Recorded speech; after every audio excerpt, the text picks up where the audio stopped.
কারণ তিনি তাঁহার সম্মুখে চারার ন্যায় এবং শুষ্ক ভূমিতে উৎপন্ন মূলের ন্যায় উঠিলেন। তাঁহার এমন রূপ কি শোভা নাই যে তাঁহার প্রতি দৃষ্টিপাত করে, এবং এমন আকৃতি নাই যে তাহাকে ভালোবাসে। তিনি অবজ্ঞাত ও মনুষ্যদের ত্যায্য, ব্যথার পাত্র ও যাতনা পরিচিত হইলেন। লোকে যাহা হইতে মুখ আচ্ছাদন করে তাহার ন্যায় তিনি অবজ্ঞাত হইলেন, আর আমরা তাহাকে মান্য করি নাই। সত্য, আমাদের যাতনা সকল তিনি তুলিয়া লইয়াছেন, আমাদের ব্যথা সকল তিনি বহন করিয়াছেন। তবু আমরা মনে করিলাম তিনি আহত, ঈশ্বর কর্তৃক প্রহারিত ও দুঃখার্ত। কিন্তু তিনি আমাদের অধর্মের নিমিত্ত বিদ্ধ, আমাদের অপরাধের নিমিত্ত চূর্ণ হইলেন। আমাদের শান্তিজনক শাস্তি তাহার উপরে বর্তিল, এবং তাহার ক্ষত সকল দ্বারা আমাদের আরোগ্য হইল। প্রভু যীশু খ্রিস্টের ক্ষত সকল দ্বারা আমরা আরোগ্য প্রাপ্ত হয়েছি। যিনি পাপভার তুলে নিলেন নিজ স্কন্ধে, সেই প্রভু যীশু খ্রিস্টের নামে সকলের উপরে শান্তি বর্ষিত হোক। আমেন।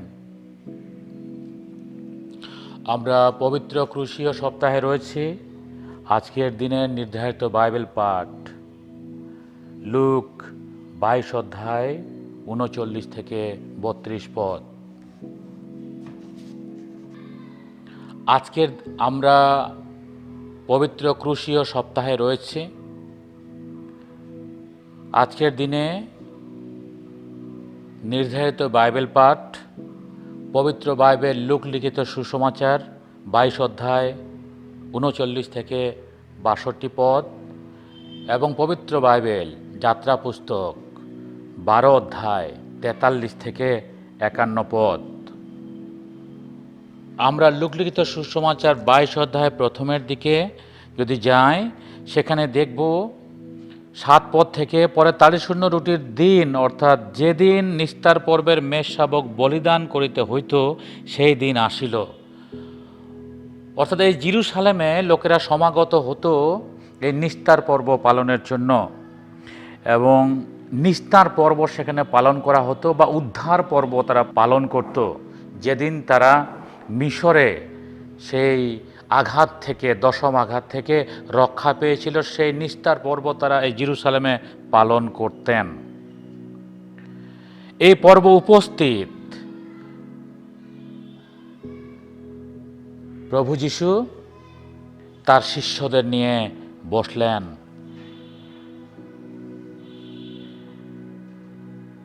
এবং তিনি বলছেন যে আমার কষ্টভোগের সময় এখন উপস্থিত।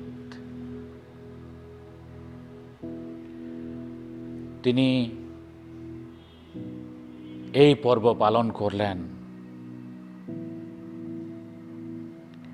তিনি রুটি লইলেন এবং ধন্যবাদ পূর্বক ভাঙিলেন এবং তাদের মধ্যে দিলেন।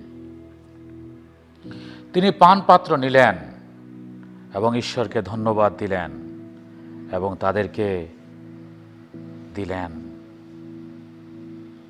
এবং তিনি বললেন, এই পান পাত্র হচ্ছে নূতন নিয়মের রক্ত। পুরাতন নিয়মে বলি উৎসর্গ করতে হতো পাপ মোচনের জন্য। পুরাতন নিয়মে জেরুজালেমের লোকেরা যেত এবং তাদের পাপানুযায়ী, পাপানুসারে তারা বলি উৎসর্গ করত বছরে একবার। নতুন নিয়মে প্রভু যীশু নিজে উৎসর্গীকৃত হলেন আমাদের পাপের প্রায়শ্চিত্ত স্বরূপ। পুরাতন নিয়মে জেরুজালেমে রক্ত সেচন করা হতো তাদের পাপ মোচনের জন্য।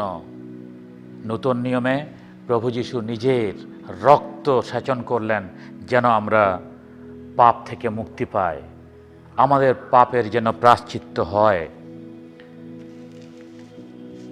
আমরা দেখি তিনি এরপরে তিনি গেতসেমানে বাগানে গেছেন। এখানে আমরা যদি পাঠ করি 22 অধ্যায় ধারাবাহিকভাবে পাঠ করতে করতে আমরা যখন এর মধ্যে অনেক বিষয় রয়েছে, কিন্তু আমরা আজকে 39 থেকে পাঠ করে সেখানে দেখি, পরে তিনি বাহির হয়ে আপন রীতি অনুসারে জৈতুন পর্বতে গেলেন এবং শিষ্যগণও তাহার পশ্চাৎ পশ্চাৎ চলিল।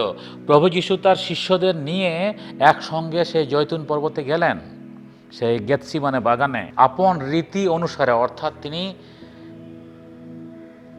যাইতেন, বরাবর সেখানে যেতেন।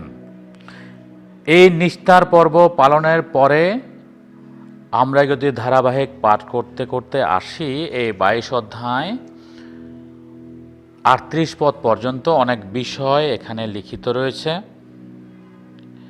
এবং আমরা দেখি যে 39 পদে এসে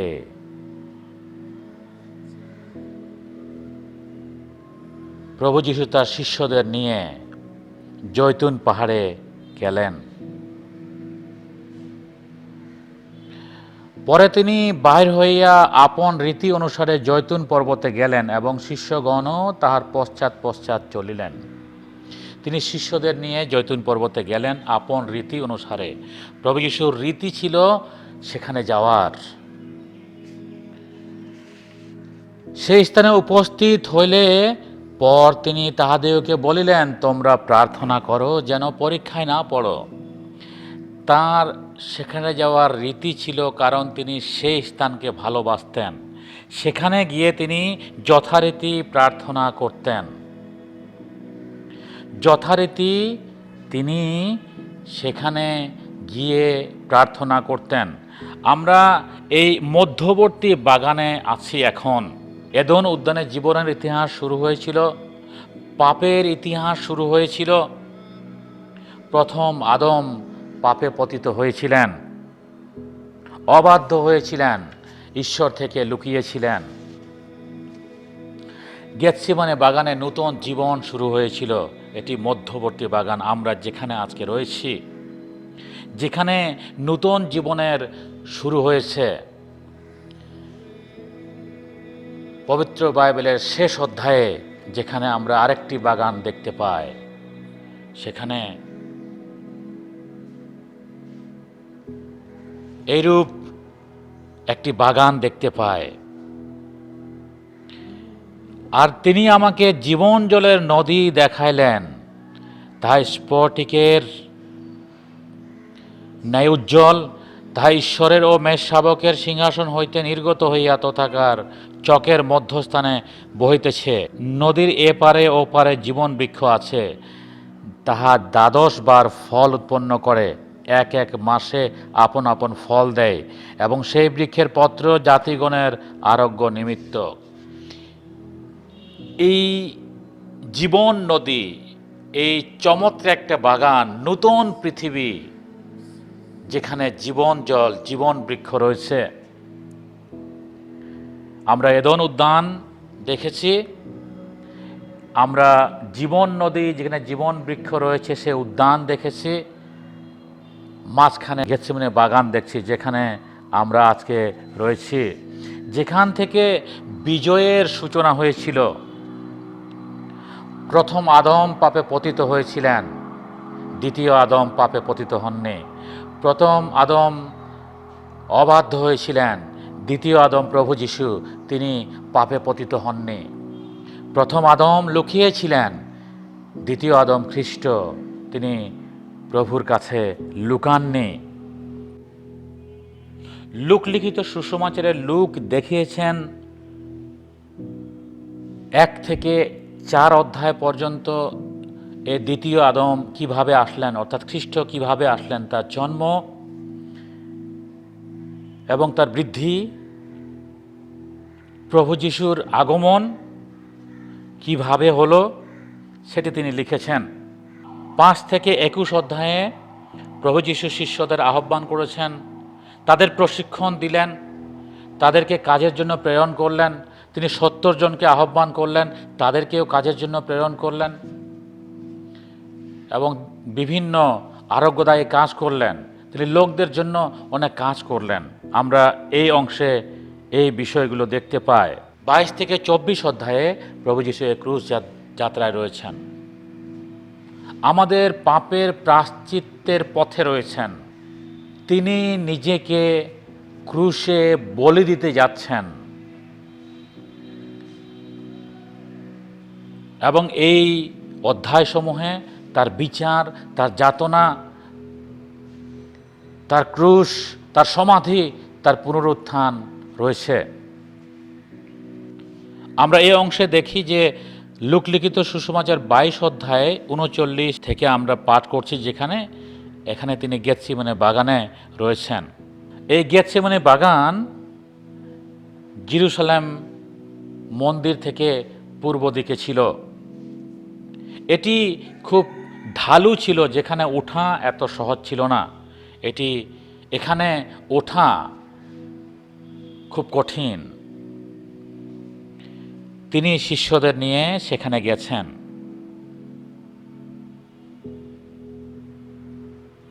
তিনি সেখানে তার রীতি অনুসারে গেছেন এবং তিনি তাদেরকে প্রার্থনা করতে নির্দেশ দিচ্ছেন।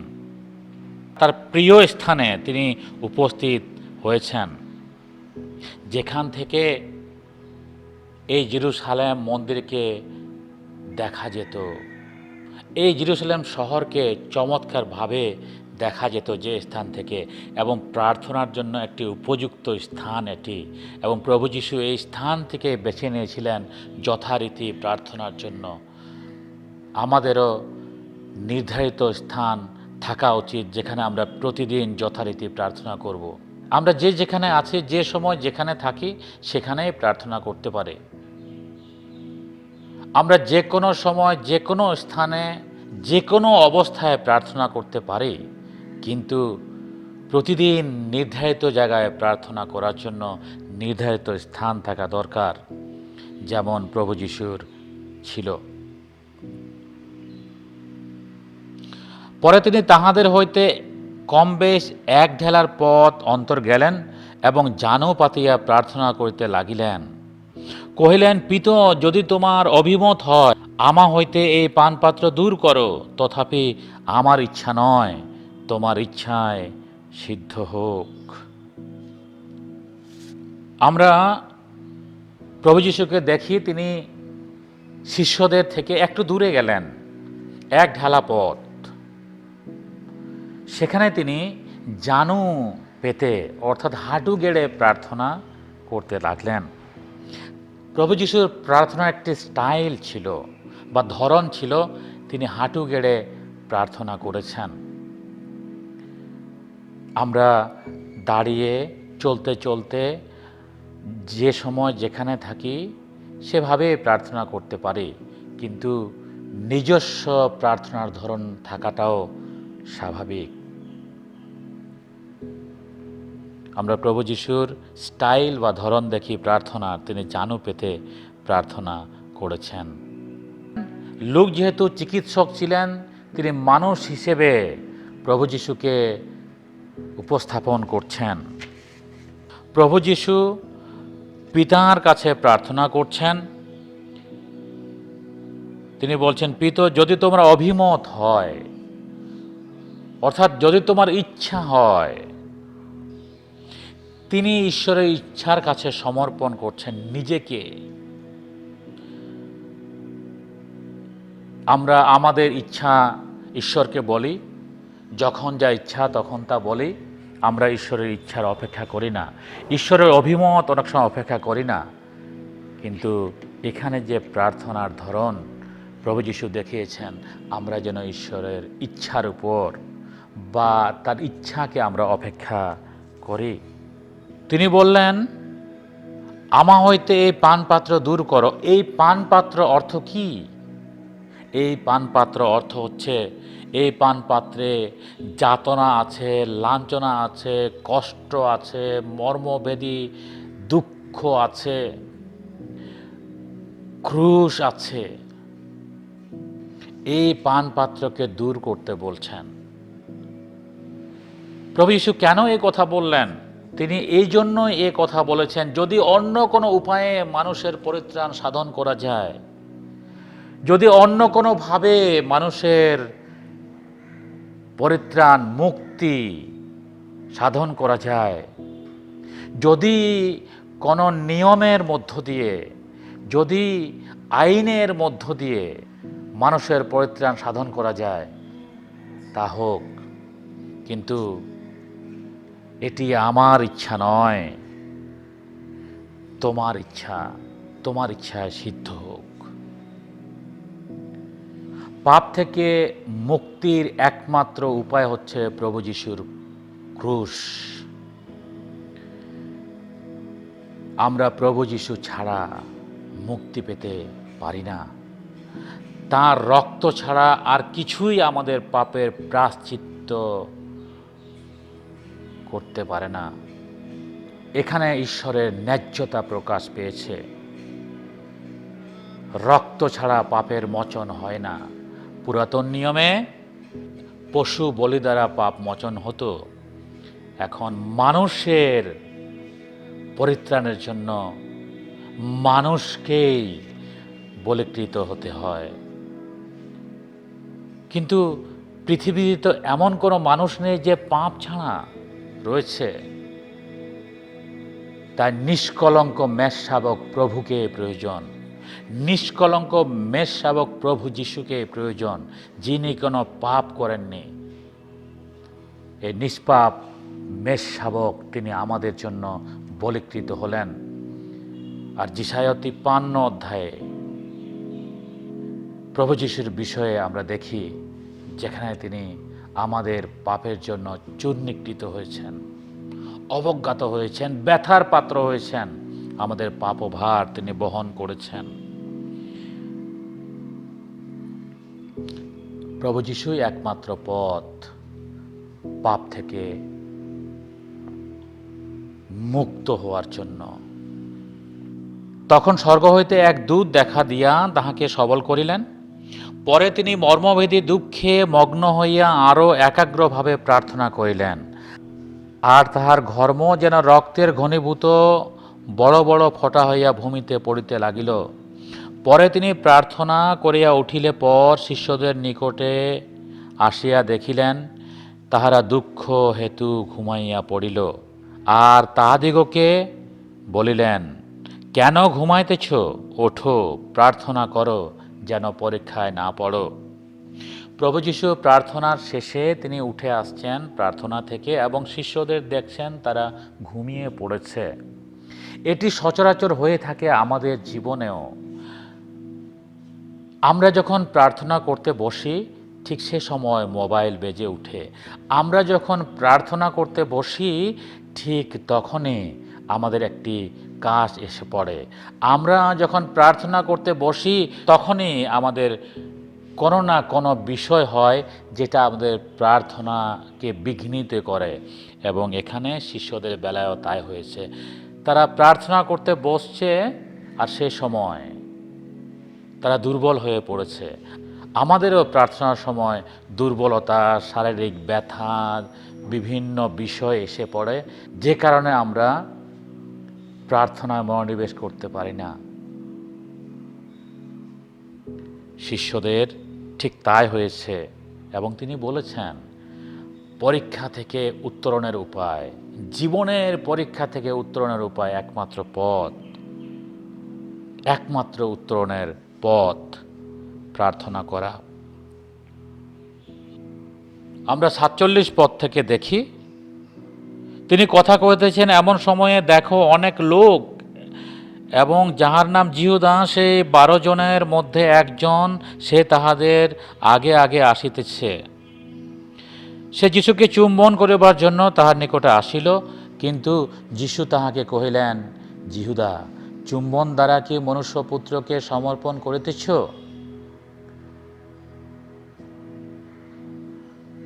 অনেক লোক তার কাছে আসছে, অর্থাৎ প্রভু যিশুর কাছে আসছে তাকে ধরার জন্য। প্রভু যিশুকে সবাই চিনত, কিন্তু একজন প্রয়োজন যে প্রভু যিশুকে সমর্পণ করবে, তাদের হাতে তুলে দিবে। জিহুদা সেই কাজটি করার জন্য তার কাছে আসছে, এবং প্রভু যীশু জানতেন। আর এই কারণের জন্য প্রভু যীশু জিহুদাকে বললেন, তুমি কি মনুষ্যপুত্রকে সমর্পণ করিতেছ? জিহুদা একটি চমৎকার নাম, যে নামের অর্থ হচ্ছে প্রশংসা। প্রভু যীশু সেই নাম পরিবর্তন করে দিলেন। আমরা গতকাল দেখেছি প্রভু যীশু পরিবর্তন করে দিলেন। জিহুদা একটি চমৎকার নাম, যে নামের অর্থ হচ্ছে প্রশংসা। প্রভু যীশু তার নামের পরিবর্তন করে দিলেন, বললেন সর্বনাশের সন্তান।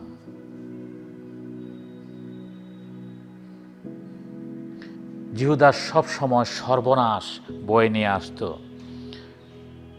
আমরা দেখি যে তার কাছে টাকার থলি থাকতো এবং সব সময় সে টাকার থলি থেকে টাকা চুরি করত। জেরুজালেমে সে লোকদের উস্কিয়ে দিয়েছে প্রভু যিশুর বিরুদ্ধে। যখন মরিয়ম জটা মাংসের তেল দিয়ে প্রভু যিশুকে অভিষেক করেছেন, সে সময়ও সে লোকদের উস্কিয়ে দিয়েছে। দরিদ্রদের কথা বলে এই তেল বিক্রি করার প্রচেষ্টা করেছিল যেন সে চুরি করতে পারে। এখনও প্রভু যিশু প্রার্থনায় রয়েছেন শিষ্যদের সঙ্গে। এখনও জিহুদা আসছে লোকদেরকে নিয়ে প্রভু যিশুকে ধরতে, তাকে সমর্পণ করতে। সৈন্য সামন্ত আসছে, প্রধান যাজকেরা আসছে, অধ্যাপকেরা আসছে, যারা প্রভুর সঙ্গে, যারা প্রভুকে দিনরাত দেখেছে, তারা এখন আসছে প্রভুকে, তারা এখন এসছে প্রভু যিশুকে ধরতে। জিহুদার কাজ সবসময় সর্বনাশের কাজ, কোনো উত্তম কাজ সে করতে জানে না, এবং কারণ সে শয়তানের প্রতিনিধিত্ব করে। 49 পদ, তখন কি কি ঘটিবে তাহা দেখিয়া যাহারা তাহার নিকটে ছিলেন তাহারা কহিলেন, প্রভু আমরা কি খড়গ দ্বারা আঘাত করিব? যেহেতু প্রভু যিশুর সমস্ত ক্ষমতা রয়েছে, শিষ্যরা প্রভু যিশুকে এই কথায় বোঝাতে চাচ্ছেন যে আপনি স্বর্গ থেকে লক্ষ লক্ষ অযুত খড়গধারী স্বর্গদূতদের আহ্বান করেন যেন এই সৈন্য সামন্তকে এবং প্রধান যাজক অধ্যাপক যারা আসছে ধরতে, যেন তাদেরকে মেরে ফেলে। প্রভু যিশু সম্মতি দিলেন না। কিন্তু তাহাদের মধ্যে এক ব্যক্তি, অর্থাৎ পিতর, এই মহাযাজকের দাসের কান কেটে ফেললেন, দক্ষিণ পার্শ্বের কান কেটে ফেললেন। কেন লুক দক্ষিণ পার্শ্বের কান বললেন? কারণ লুক চিকিৎসক ছিলেন, যে কারণের জন্য এটি ডান দিকে হয়েছে বা বাম দিকে হয়েছে, কিভাবে কাটা গেল, চিকিৎসকের দৃষ্টি দিয়ে লুক এটি দেখেছেন। প্রভু যিশু তার কান ঠিক করে দিলেন। প্রভু যিশু তার কানকে সুস্থ করে দিলেন। এই আরোগ্যের কাজই হচ্ছে প্রভু যিশুর শেষ আরোগ্যের কাজ লুক লিখিত সুসমাচারে। তিনি কার কান স্পর্শ করে সুস্থ করে দিলেন? যারা তাকে ধরতে আসছে, যারা তাকে যন্ত্রণা দিবে, যারা তার শত্রু, তিনি তাদের মধ্যের একজনের, অর্থাৎ শত্রুপক্ষের শত্রুর আরোগ্য সাধন করলেন। এবং এটি ঈশ্বরীয় প্রকৃতি, যেন আমরা শত্রুদের ভালোবাসি এবং শত্রুকে আরোগ্যদানের মধ্য দিয়ে তার আরোগ্যদানের কাজ তিনি শেষ করলেন। তিনি যখন ক্রুশে, তখনও তার প্রথম বাণী ছিল শত্রুদের প্রতি, যারা তাকে কষ্ট দিয়েছে, যন্ত্রণা দিয়েছে, ক্রুশবিদ্ধ করছে, তাদের জন্য তিনি ক্ষমা প্রার্থনা করেছেন। এটাই ঈশ্বরীয় প্রকৃতি। আমরা 24 পদ থেকে 62 পদ পর্যন্ত পাঠ করলে দেখি পিতর প্রভু যিশুকে অস্বীকার করলেন। আমরা অনেক সময় প্রতিজ্ঞাবদ্ধ হই, কিন্তু অবস্থার প্রেক্ষিতে আমরা আমাদের আচরণে খ্রিস্টকে অস্বীকার করে ফেলি। আজকে নিস্তার পরিবেয় মেষ শাবক তিনি বলীকৃত হয়েছেন, নতুন নিয়ম স্থাপন করেছেন। তিনি গেতসেমানি বাগানে আমাদের নিমিত্ত মর্মভেদী যন্ত্রণার সহিত প্রার্থনা করলেন, এই পানপাত্র গ্রহণ করলেন, তিনি নিজেকে উৎসর্গ করলেন, আমাদের প্রায়শ্চিত্ত সাধন করলেন, আমাদের জন্য বলীকৃত হলেন। আজই সেদিন যেদিন প্রভুকে স্বীকার করার দিন।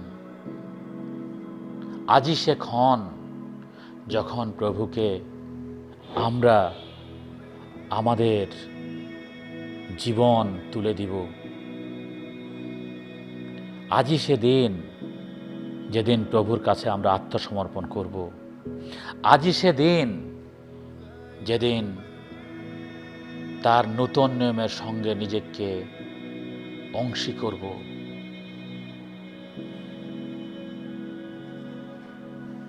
আসুন আমরা নিজেকে ঈশ্বরের হাতে তুলে দিই, নতুন নিয়মের সঙ্গে নতুনভাবে জীবনযাপন আরম্ভ করি। যে কোনো অবস্থায় প্রভুকে স্বীকার করি।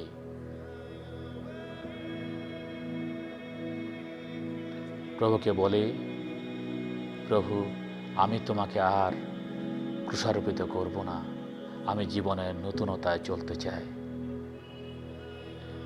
সদাপ্রভু ঈশ্বর আমাদের প্রত্যেককে আশীর্বাদ করুন। আমেন। আমি এ সময় আহ্বান জানাই, এই পবিত্র ক্রুশীয় সপ্তাহে, এই ত্যাগ স্বীকার সপ্তাহে আমরা প্রভুর চরণে উপহার রাখি। এই উপহার আমরা উৎসর্গ করব এবং যথা সময়ে আমরা আপন আপন চার্চে এই উপহার পৌঁছে দিব। আসুন প্রার্থনা করি। মঙ্গলময় প্রভু, তোমাকে ধন্যবাদ দিই যে তুমি আমাদের কারণে এই ক্রুশ যাত্রায় রয়েছ। সমস্ত সৃষ্টিকে মুক্ত করার জন্য তুমি এই ক্রুশ যাত্রায় রয়েছ। যে স্থানে আমাদের এই ক্রুশভোগ করার কথা, তুমি সেই ক্রুশভোগ করলে, আমাদের নিমিত্ত প্রায়শ্চিত্ত সাধন করলে। তুমি পাপীদের বিনাশ করতে আসনি, কিন্তু জীবন দিতে এসেছ। তোমা হতেই জীবনের উদ্গম হয়। প্রভু, আমাদেরকে জীবনের নতুনতায় চলতে সাহায্য করো। আমরা আর তোমাকে ক্রুশারোপিত করতে চাই না, আর তোমাকে কষ্ট দিতে চাই না। আমরা শুদ্ধ পরিমার্জিত জীবন যাপন করতে চাই, যেন তুমি এই জীবনে রাজত্ব করতে পারো, প্রচারিত এবং প্রসারিত হতে পারো। প্রভু, আমরা যে উপহার রেখেছি, এই উপহার তুমি আমাদের হৃদয়ের সঙ্গে গ্রহণ করো। মানবতার কাজে, তোমার পবিত্র কাজে এই উপহারকে ব্যবহার করো। আমরা যে যেখানে আছি, আমাদের প্রত্যেককে আশীর্বাদ করো, নিরাপদে রাখো। সদা সর্বদা তোমার ক্রুশের দিকে তাকিয়ে জীবনযাপন করতে সাহায্য করো। এই পৃথিবীকে এই মহাদুর্যোগ থেকে, মহামারী থেকে মুক্ত করো। কেননা এই প্রার্থনা প্রিয় যিশুর নামে, আমেন। আসুন আমরা একসঙ্গে প্রভুর প্রার্থনা করি। হে আমাদের স্বর্গস্থ পিতা, তোমার নাম পবিত্র বলিয়া মান্য হোক, তোমার রাজ্য আসুক, তোমার ইচ্ছা যেমন স্বর্গে তেমনি পৃথিবীতে সিদ্ধ হোক। আর আমাদের প্রয়োজনীয় খাদ্য আমাদেরকে দাও, আর আমরা যেমন আপন আপন অপরাধীকে ক্ষমা করিয়াছি, তদ্রূপ আমাদের অপরাধ সকল ক্ষমা করো। আর আমাদেরকে পরীক্ষাতে আনিও না, কিন্তু মন্দ হইতে রক্ষা করো। যেহেতু রাজ্য, পরাক্রম, মহিমা যুগে যুগে তোমারই। আমেন।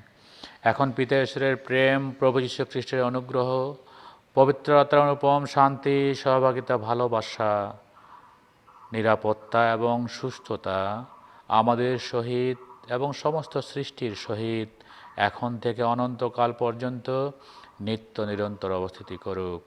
আমেন। সকলকে ইমানুয়েল।